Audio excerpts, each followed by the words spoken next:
Hello प्यारे साथियों, नमस्कार आप सभी को। जैसा कि पता है, हमने कल बताया था कि साथियों कल हम पढ़ेंगे मॉर्निंग में RRB group D maths part 1।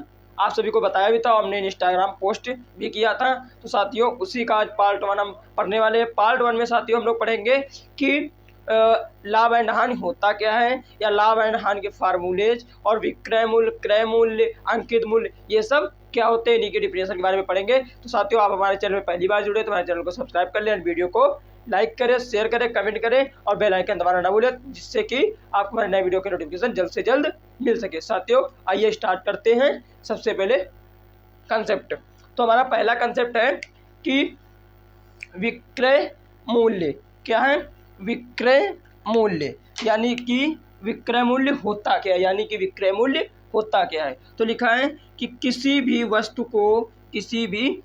को जिस मूल्य पर बेची जाती है वह उसका विक्रय मूल्य कहलाता है। साथियों अगर हम आपसे कहें कि इस मार्कर को हम 10 रुपये का बेचते हैं, इस मार्कर को हम अगर 10 रुपये का बेचते हैं तो ये इसका विक्रय मूल्य होगा, ये इसका एसपी होगा। क्या होगा? ये इसका विक्रय मूल्य यानी कि सेलिंग प्राइस होगा। तो अगला है साथियों, आशा करते उम्मीद करते आपको समझ में आया होगा। अगला है कि क्रय मूल्य। क्या है? क्रय मूल्य। तो क्रय मूल्य क्या होता है? क्रय मूल्य होता है कि किसी भी वस्तु को एक मिनट तो होता है कि किसी भी वस्तु को जिस मूल्य पर खरीदा जाता है वह उसका क्रय मूल्य कहलाता है। यानी कि कहने का मतलब ये है कि अगर इस मार्कर को हम 10 रुपये में खरीदते हैं तो ये इसका सीपी होगा, यानी कि क्या होगा? सीपी होगा, जिसे हम बोलते हैं क्या? क्रय मूल्य। क्या बोलते हैं?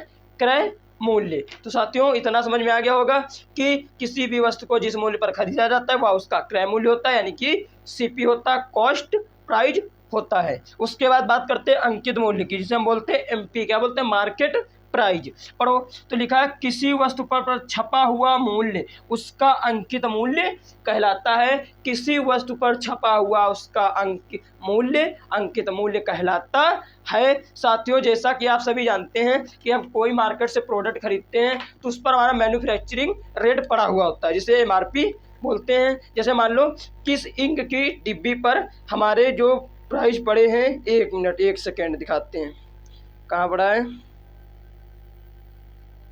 ये देखिए हमारे इस इंक की डिब्बी पर पड़े हैं 30 रुपये।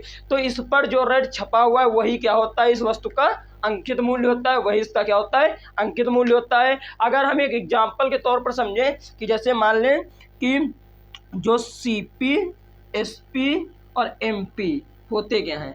मान लिया जाए एक पेन है, क्या है? एक पेन है और इसको खरीदा हमने 10 में, कितने में? 10 रुपये में। बेचा कितने में? 20 रुपये में। रेट कितना भरा था? 40। तो कुल मिला के जो हमारा सीपी होता है वो 10 हो गया, एसपी हमारा 20 हो गया, एमपी हमारा 40 हो गया। तो साथियों अगर हमारा वीडियो पसंद आया तो हमारे चैनल को सब्सक्राइब करें एंड बेल आइकन दबाना ना भूलें, जिससे कि आपको हमारे नोटिफिकेशन जल्द से जल्द मिल सके। अब पार्ट 2 में हम पढ़ेंगे गाइज। पार्ट 2 में हमें पढ़ना है कि लाभ एंड हानि के जितने सारे फार्मूले आरआरबी ग्रुप डी या किसी भी कंपटीशन लेवल के यूज होते हैं वो सभी हम पढ़ेंगे इस पार्ट 2 में। पार्ट 3 में हम कंसेप्ट को करना सीखेंगे। ये मान के चलिए कि हमारा पार्ट 10 में सब कुछ समाप्त हो जाएगा। तो आप सभी के आशा करते हैं आपको हमारी वीडियो अच्छे लगे होंगे। उम्मीद है कि आप हमें समोट प्यार बनाए रहेंगे। धन्यवाद।